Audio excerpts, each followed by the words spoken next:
Señor, le damos gracias, Padre, por sus bendiciones, por sus cuidados, porque estamos aquí, Señor, ansiosos de saber, de aprender su palabra.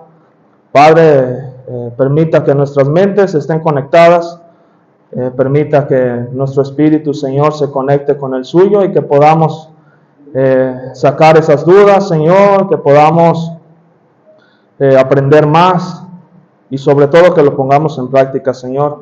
Deme palabra, guíeme, Señor, para decir lo que usted quiera que diga. Sus manos me pongo y pongo a cada uno de nosotros. En el nombre de su Hijo amado, Cristo Jesús. Amén. Bien. Hoy vamos a hablar, hermanos, acerca de la oración. ¿Sí? Vamos a hablar acerca de la oración. Como ya lo mencionaba el texto que leímos, vamos a hablar sobre la oración. Oramos para muchas cosas. ¿Sí? Oramos para comer, oramos para dormir, para descansar, pero hoy nos vamos a enfocar exactamente en esa oración con Dios que hacemos de manera íntima. ¿Sí? Esa oración que nos brinda apoyo, nos brinda confianza, nos quita las cargas. Esa oración donde estamos nosotros solos con el Señor, nos vamos a enfocar en ella y vamos a ir igual al Evangelio de Mateo. Vamos a estar meditando en el capítulo 6, ¿sí? Y vamos a iniciar en el versículo 9, ¿sí? Vamos a comenzar. Y la idea es que hoy aprendamos, recordemos, reforcemos, ¿sí? Algunos ya saben las cosas, pero hay que volver a retomarlas. Algunos las tienen por ahí a medias, reforzarlas, y los que no saben nada, pues van a aprender hoy, ¿verdad? Es parte de... en 1 Tesalonicenses 5:17, la Biblia, ¿qué dice? ¿Sí saben ese versículo? Orar sin cesar, ¿verdad? Pero, ¿cómo tenemos que orar? Esa es una pregunta. ¿Cómo hacer para que mi oración esté completa? ¿Sí? Y aquí vamos a hacer una pequeña pausa para hablar sobre la costumbre. Nos hemos acostumbrado a orar, ¿sí? Y a veces esto está causando en nosotros que perdamos el enfoque, ¿sí? Perdamos el enfoque, oramos por rutina, oramos porque tenemos que orar, pero estamos perdiendo lo más importante, ¿sí? Vamos a iniciar el versículo 9 de Mateo, ahí lo van a ver ustedes en la pantalla, los que no traen Biblia. Dice: vosotros pues oraréis así: Padre nuestro que estás en los cielos, santificado sea tu nombre. ¿Sí? El Señor Jesús les está dando un modelo a sus discípulos, les está enseñando, ¿sí?, las partes que debe contener una oración, ¿sí? Y inicia con algo bien grande, que es: Padre nuestro que estás en los cielos, santificado sea tu nombre, dice aquí. El Señor quiere que nosotros recordemos, antes de iniciar nuestra oración, ¿para quién vamos a orar? ¿Con quién vamos a platicar? ¿Sí? Es de suma importancia entender esto, porque si no, la bendición se pierde. Si no entiendes tú a quién vas a orar, no entiendes con quién vas a platicar, no va a haber resultados, o no los resultados que tú quieres, ¿verdad? Cuando platicamos con alguien, un ejemplo, vamos al doctor y nos va a dar noticias quizás de algunos estudios, ¿cómo estamos? ¿Le ponemos atención o no? ¿Sí? Le ponemos atención, porque él tiene algo importante que decirnos, ¿verdad? Estamos atentos, no estamos con el celular o no estamos haciendo otra cosa y el doctor hablando, estamos con nuestra mente, nuestra vista, nuestros oídos en él, escuchando, ¿sí? Cuando vamos a recibir una noticia, estamos atentos. Y muchas veces cuando vamos a orar, no tenemos estas condiciones. No estamos enteramente entrados en lo que vamos a hacer. ¿Sí? Pero, ¿por qué? ¿Por qué el Señor dice aquí que Padre nuestro que estás en los cielos, santificado sea tu nombre? ¿Por qué tenemos que santificar el nombre de Dios? ¿Sí? Porque Él quiere que hagamos eso. Voy a pedirles, por favor, los que quieran buscarlo, los que no va a estar en la pantalla, que vayamos a Apocalipsis 4:11 y vamos a ver qué es lo que nos dice. Vamos a leerlo para darnos un poquito más de contexto, el por qué nosotros tenemos que santificar el nombre de Dios. ¿Sí? Dice: Señor, digno eres de recibir la gloria, la honra y el poder. ¿Sí? Digno eres, porque tú creaste todas las cosas y por tu voluntad existen y fueron creadas. Entonces, ya cuando nosotros entendemos lo que vamos a hacer, vamos a orar, ¿por qué tenemos que darle la gloria a Dios? Dice: porque tú creaste todas las cosas. Él te creó a ti, me creó a mí, creó todo lo que conocemos, y simplemente por eso y más cosas que hizo, Él merece la honra y la gloria. ¿Sí? Él merece que lo alabemos, que lo santifiquemos, que declaremos lo que Él es. ¿Sí? Él es grande, es todopoderoso, Él está en todo lugar. Entonces, inicia poniéndonos con la idea de lo que vamos a hacer. ¿Sí? Parte número 1, entonces, por ahí los que traen su cuaderno vayan anotando. Va a estar dividido en partes, las partes que conforman la oración. La parte número 1, entonces, es darle la honra y la gloria a Dios, porque Él se lo merece. Él es santo, todopoderoso, ¿sí? Y no hay nadie como Él. Amén. Vamos a continuar. Dice el versículo 10: venga tu reino. ¿Sí? Y en nuestra oración tiene que haber una parte donde nosotros hablemos sobre esto con Dios. Y el venir el reino, ¿qué significa para ustedes? Alguien que quiera decir qué es el que venga el reino. ¿Sí? Así es, algo presente y algo futuro. ¿Y quién viene siendo el reino? ¿Quién lo representa? Jesucristo. ¿Sí? En Mateo 4:17, a ver si me lo ponen por favor en la pantalla, vamos a darle lectura también. Y vamos a entender lo que el Señor Jesucristo decía, ¿sí? Cuando estaba predicando su evangelio. Dice: desde entonces comenzó Jesús a predicar y a decir: arrepentíos, porque el reino de los cielos se ha acercado. Entonces, ¿quién era el reino de los cielos? ¿Quién lo representaba? El Señor Jesucristo. Entonces, cuando nosotros oramos, en esta parte tenemos que pedir que el Señor vuelva.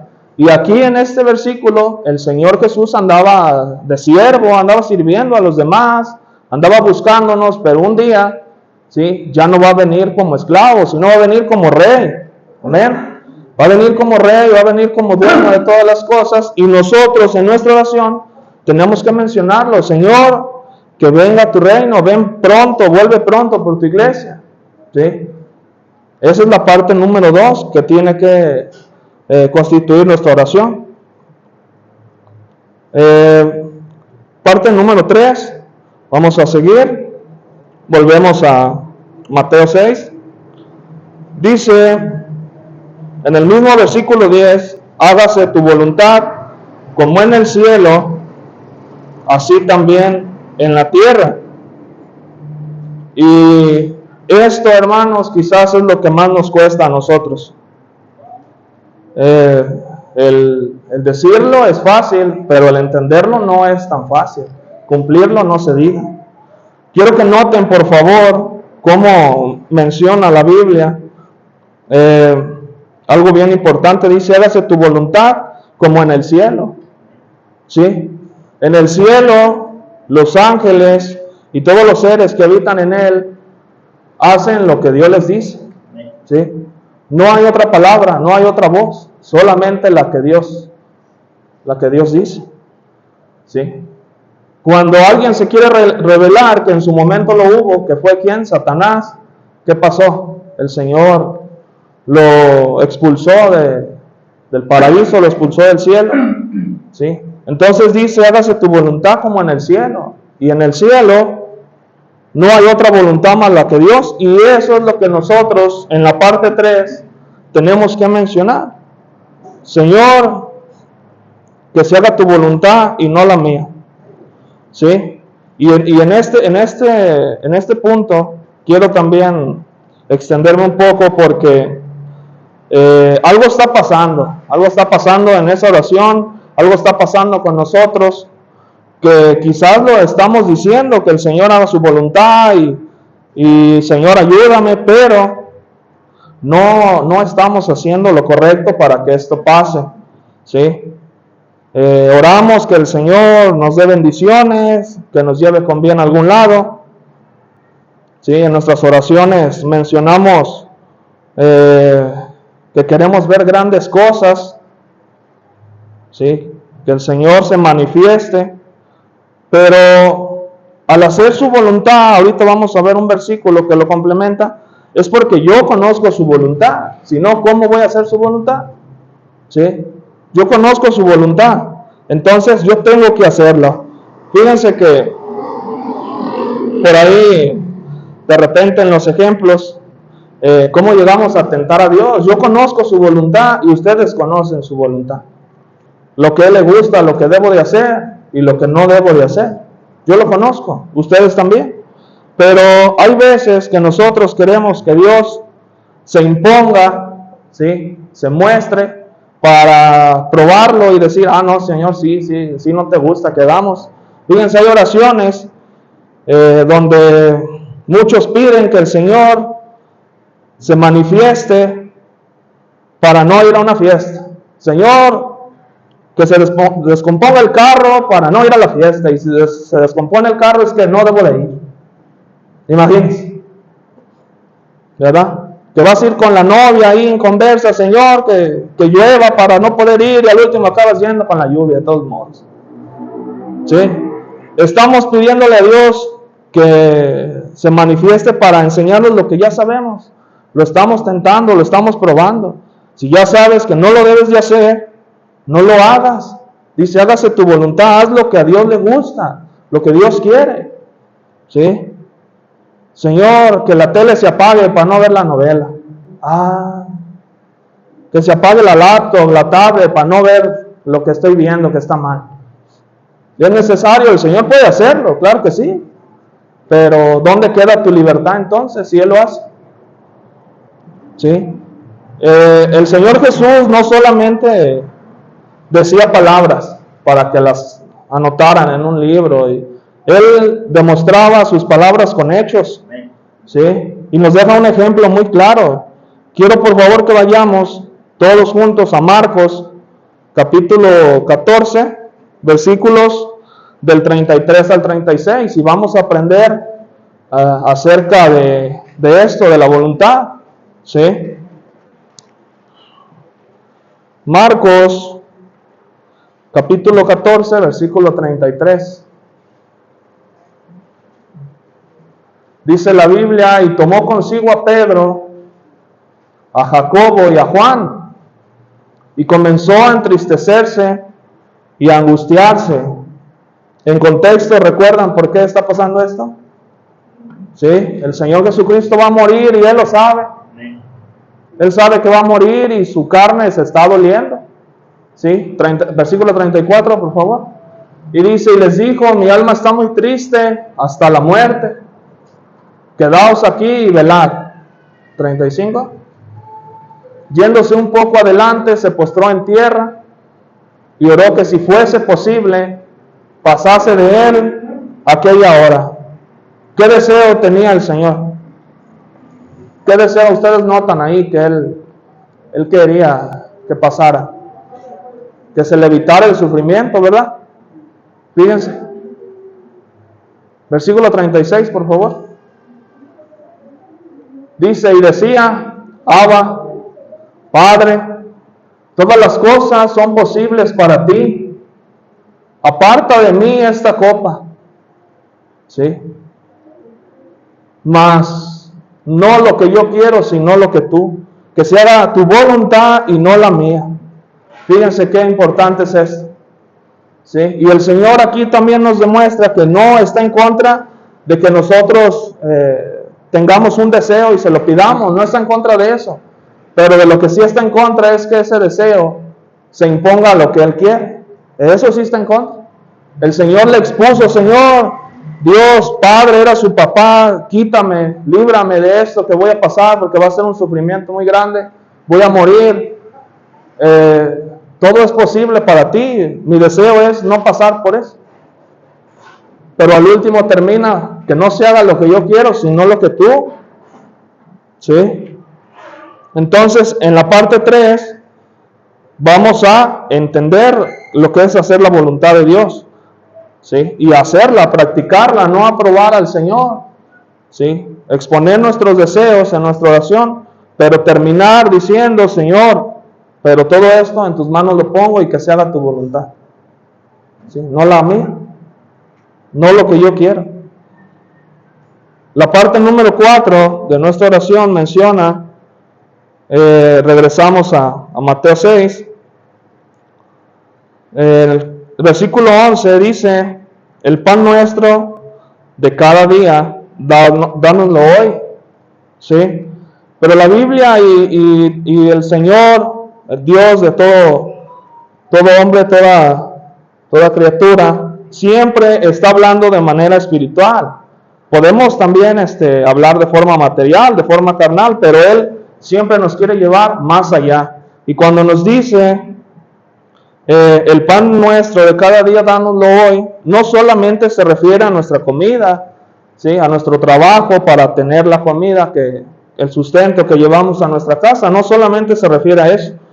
Eso es una parte, pero la otra parte, la parte espiritual, ¿sí? ¿A qué se refiere? Tenemos que nosotros pedir por ese pan espiritual. ¿Y quién es ese pan? En Juan 6, 57 y 58, vamos a ver quién es ese pan. ¿Y a qué se refiere con esto cuando nos dice que nos dé el Señor el pan de cada día? ¿Sí? Dice: como me envió el Padre viviente y yo vivo por el Padre, asimismo el que me come, él también vivirá por mí. ¿Sí? 58. Este es el pan que descendió del cielo, no como vuestros padres comieron el maná y murieron. El que come de este pan vivirá eternamente. Entonces, entendiendo esto, ¿cuál es el pan que debemos de pedir en nuestra oración? ¿Sí? ¿Quién es ese pan? Jesucristo. ¿Y cómo lo podemos comer? ¿Cómo es que podemos comerlo? Amén. Ok, haciendo su voluntad, leyendo su palabra. ¿Sí? Que nuestro ser espiritual esté lleno. ¿Sí? No solamente el carnal. Y el versículo menciona: dánoslo hoy. O sea que cada día nosotros tenemos que pedir esa dirección, ¿sí? Para que Dios nos guíe y nos hable cuando leemos su palabra y sea un alimento para nuestro ser espiritual. Ese pan diario. ¿Sí? Esto es muy importante, hermanos. Vamos a continuar. Voy a pasarme hasta el versículo 13 de Mateo 6. Y dice: y no nos metas en tentación, ¿sí? Mas líbranos del mal.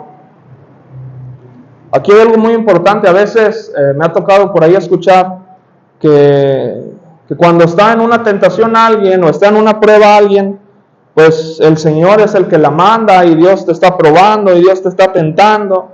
Pero dice la Biblia en Santiago 1:13, vamos a leerlo, a ver qué dice, a ver si es cierto esto que mucha gente dice, que el Señor te está dando esa tentación. Y vamos a ver, dice: cuando alguno es tentado, no diga que es tentado de parte de Dios, Porque Dios no puede ser tentado por el mal, ni Él tienta a nadie.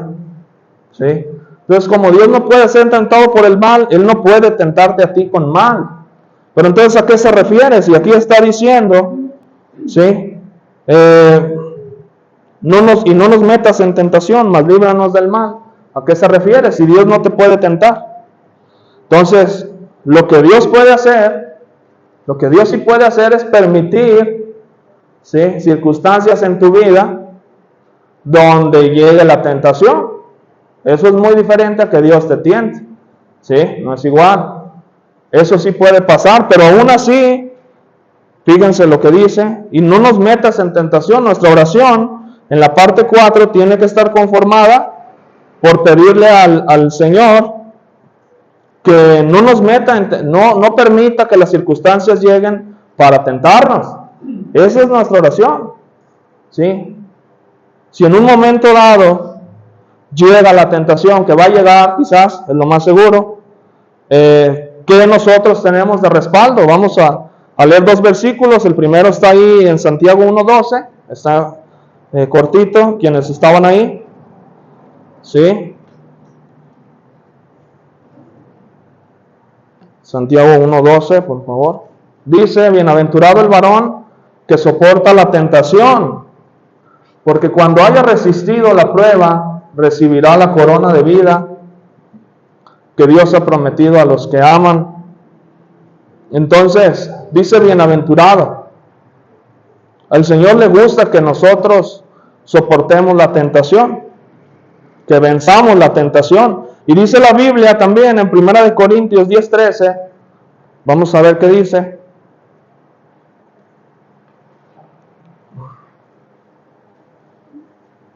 1 Corintios 10:13 dice: no os ha sobrevenido ninguna tentación que no sea humana, pero fiel es Dios, que no os dejará ser tentados más de lo que podéis resistir. Nadie puede ser tentado más de lo que puede resistir, ¿sí?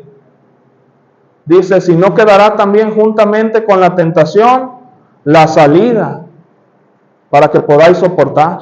Entonces aquí estamos entendiendo que el Señor no solamente permite la tentación, sino permite esa salida para que tú puedas escapar, ¿sí?, del pecado que se viene, ¿sí? Esto hay que entenderlo. Otra vez, nosotros en la oración tenemos que pedir el no ser tentados, el que no permita el Señor. Pero si llega, ¿sí?, tenemos una solución, una salida. El Señor la va a poner. Nuestro deber es encontrarla y salirnos, porque a veces la vemos y no queremos salirnos. Nos gusta estar ahí en la tentación, en el pecado, porque el pecado es bonito, el pecado es atractivo. Si el pecado fuera doloroso, fuera sufrimiento, pues nadie lo hacía, ¿sí? Pero el pecado, cuando va a entrar, es atractivo, es algo que te gusta, algo que te llama la atención. Por eso cae uno, ¿sí? Entonces, esa fue la parte 5, hablando de la tentación. Entonces, voy a la parte 6. Versículo 12, ahora sí voy a retomar el versículo 12. Dice: y perdónanos nuestras deudas, como también nosotros perdonamos a nuestros deudores. Versículo 14, porque si perdonáis a los hombres sus ofensas, os perdonará también a vosotros vuestro Padre Celestial. Mas si no perdonáis a los hombres sus ofensas, tampoco vuestro Padre os perdonará vuestras ofensas. ¿Qué notan aquí ustedes? El Señor está pidiéndonos algo, ¿sí? Y es que seamos congruentes, ¿sí? Tú vienes a pedirme perdón y perdonas a los demás. Esa es la pregunta. Lo que sea que tú pidas, ¿lo estás haciendo con los demás?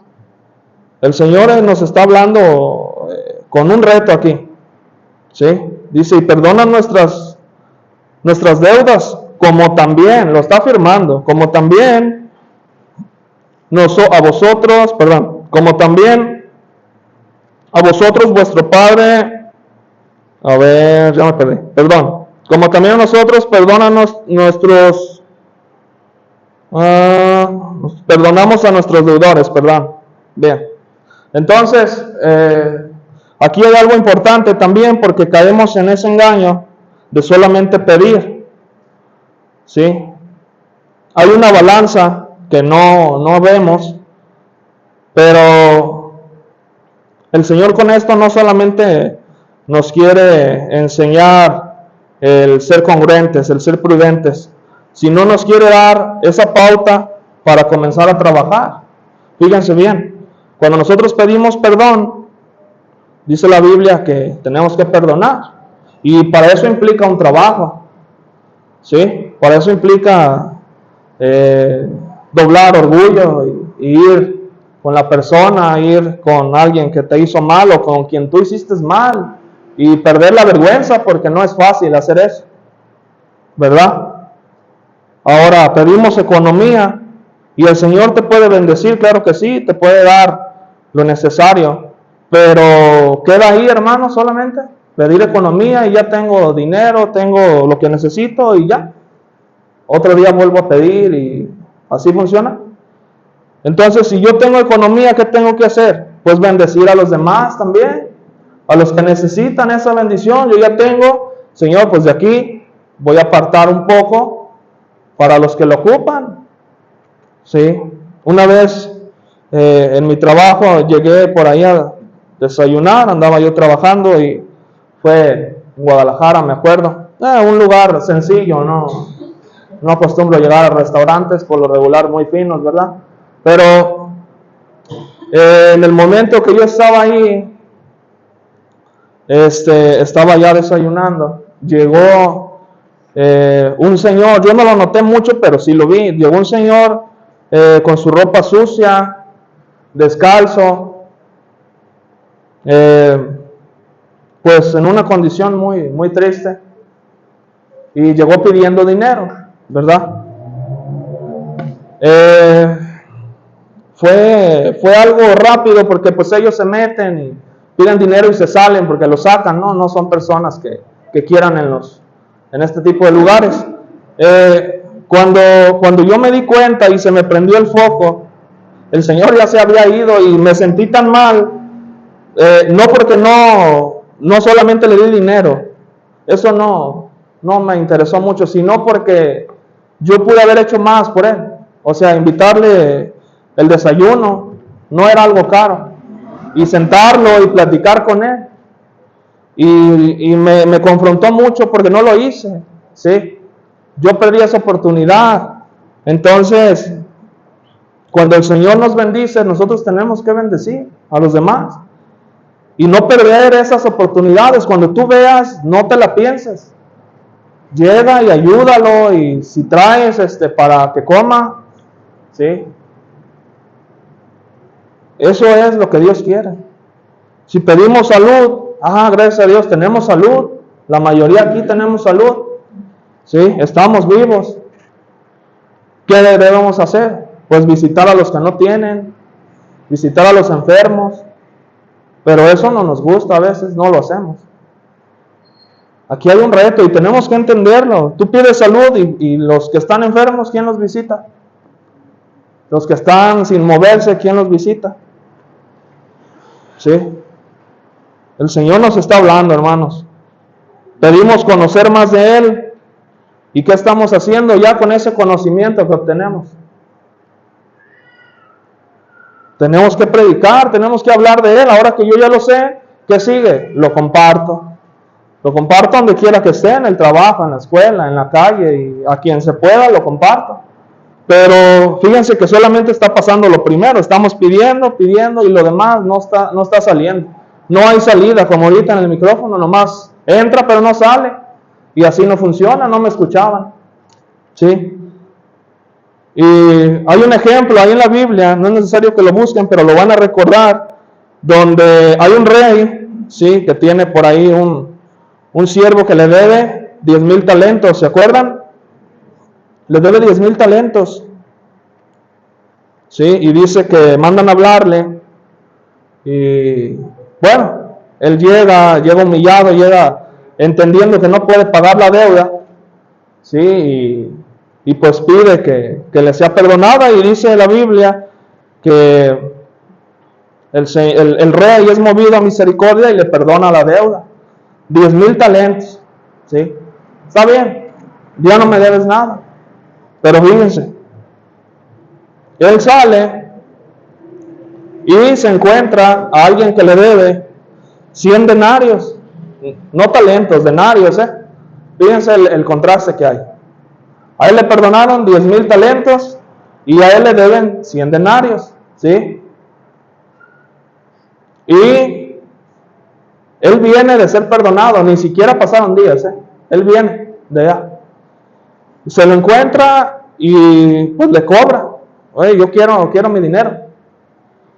Oye, no tengo para pagarte, no. ¿Qué hizo? ¿Recuerdan? Lo metió a la cárcel. Y así somos nosotros a veces. Vienes de pedir perdón y Señor, perdóname por lo que hice. Y a la más mínima que a ti te hacen, los quieres enjuiciar a todos. Tenemos que ser prudentes. Fíjense el amor de Dios, lo que te perdonó a ti, lo que tú has hecho. ¿Sí? Cuando nosotros entendemos lo que Dios nos ha perdonado, hermanos, yo creo que no tenemos cara de juzgar a nadie ni decirle a nadie nada. Nada. Si tú juzgas todavía a alguien es porque no has entendido todo lo que Dios te ha perdonado a ti. No has entendido. Porque alguien que entiende lo que ha sido perdonado, todo lo que debía de pagar, entiende, no tiene la capacidad de decir, ir a este debe esto y a ti debes aquello. No puedes. Porque tú vienes de ser perdonado y de cosas peores quizás. ¿Sí?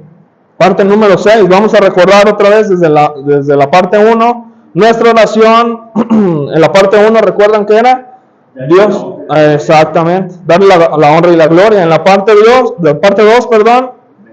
que venga el reino, que venga el Señor Jesús nuevamente por nosotros.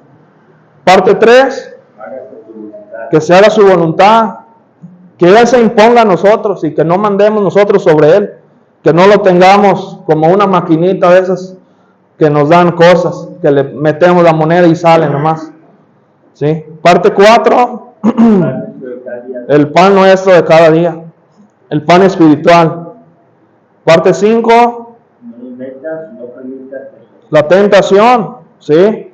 Y la parte 6 nos pide exactamente el perdón, nos pide que seamos congruentes.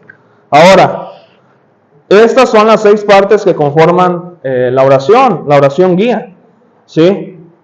Pero hay algo también importante para que esto funcione. Yo le llamo a esto ponerse a punto, ¿sí? Y esto hace referencia a un motor. Los que conocen del tema van a entender. Un motor de un carro tiene partes que se deben de sincronizar para que funcione, ¿sí? Si una parte de estas no se sincroniza con las demás, no va a prender el carro. Y aparte, puede ser que haya daños. Así es. Puede ser que el motor se dañe por dentro. Entonces, a esto que yo le puse por nombre, ponerse a punto, ¿a qué se refiere? ¿Sí? Ya sabemos las partes, ya sabemos cómo debemos de hacer nuestra oración. Pero ahora, ¿qué necesitamos?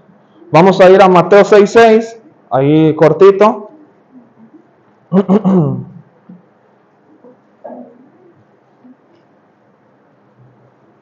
Mateo 6:6, dice la Biblia: mas tú, cuando ores, entra en tu aposento. ¿Sí? Y el aposento, hermanos, después de investigar algo preciso, dice que es un lugar especial donde puedo tener intimidad con Dios. ¿Sí? Yo tengo que buscar un lugar especial para yo estar a solas con Dios. Para que mi oración pueda llegar, yo necesito aislarme como el Señor lo hacía. Ahí decía en el versículo que Él se apartaba, ¿sí? Y se iba a lugares donde no lo molestaran, donde no podía ser interrumpido, ¿sí? Entonces, yo tengo que buscar un lugar donde estratégicamente los niños no me molesten, el celular no me distraiga, ¿sí? Fíjense, es algo interesante. Y luego dice, y cerraba la puerta. ¿Y qué quiere decir cerraba la puerta? ¿Qué pasa si en mi cuarto yo no tengo puerta? ¿Voy a estar sufriendo? Pues no tengo puerta, ¿cómo la cierro? No, no solamente es eso. Yo tengo que buscar un lugar que aunque no tenga puerta, yo pueda estar conectado con el Señor, ¿sí? Pero va más allá. Cerrada la puerta, ¿qué más? Cerrada la puerta quiere decir que cierres tus ojos. Cuando vas a orar, cuando te vas a poner con Dios, con ese Creador, cierra tus ojos y no solamente por fuera, sino controla tu mente para que esa visión que tú tienes no llegue de esa visión exterior. Porque no sé si les ha pasado que cuando vas a orar, de repente empiezan a llegar pensamientos, empiezas a recordar imágenes, te timbra el celular, te molestan, te tocan la puerta, cosas así. Y eso hace que tú te saques, te distraigas, que pierdas el enfoque. Entonces dice, cierra la puerta, cierra tus ojos, cierra tus oídos. ¿Sí? Busca un lugar estratégicamente donde no tengas distracciones. No necesariamente puede ser un cuarto, puede ser la cocina, puede ser el baño, puede ser la azotea, con cuidado nomás. ¿Sí? Pero la idea es que estés solamente tú y Dios, nadie más. ¿Sí? Dice, ora a tu Padre que está en secreto. ¿Y por qué dice que el Padre está en secreto? De otra manera no lo vamos a poder escuchar, hermanos. Si tú comienzas tu oración y alguien te distrae, tocan la puerta y te levantas, no va a haber esa bendición en la oración. En ese momento, cuando tú vas a orar, todo lo demás pasa a ser segundo plano. Y tu mente te va a recordar, híjole, dejaste la estufa prendida, Señor. Ahorita no quiero saber nada más que lo que tú me digas. Estar conectado contigo. ¿Sí? El Señor dice que Dios está en secreto y no lo vamos a escuchar si nosotros no estamos también en secreto. Que haya esa conexión. Dice, y tu Padre que ve en lo secreto te recompensará en lo público. Entonces, ponernos a punto como número uno es buscar un lugar donde tengamos intimidad con Dios. ¿Sí? Ahora sí, ya sabemos cómo orar, buscamos un lugar y hacemos nuestra oración. Muchas veces tenemos esa duda de por qué el Señor no me contesta mi oración, por qué el Señor no me está respondiendo, no siento que me escuche, y probablemente sea porque no lo estás haciendo bien y hay pecado. ¿Sí? Hay pecado a medias de ti y no vas a ser escuchado. Es necesario arreglar, dice la Biblia, primero ve, arréglate y luego me traes ofrenda. Al Señor le importa más nuestras relaciones para que la gente conozca de Él que el dinero y todo lo que podamos dar. Eso no importa. ¿Sí? Entonces, número uno, buscar un lugar especial donde tengamos intimidad. Y por último, hermanos, el número dos, ya que hicimos todo esto, ¿qué resta? Vamos a ver lo que resta. Vamos a ir a Lucas 18, versículos 7 y 8. ¿Sí? Lucas 18.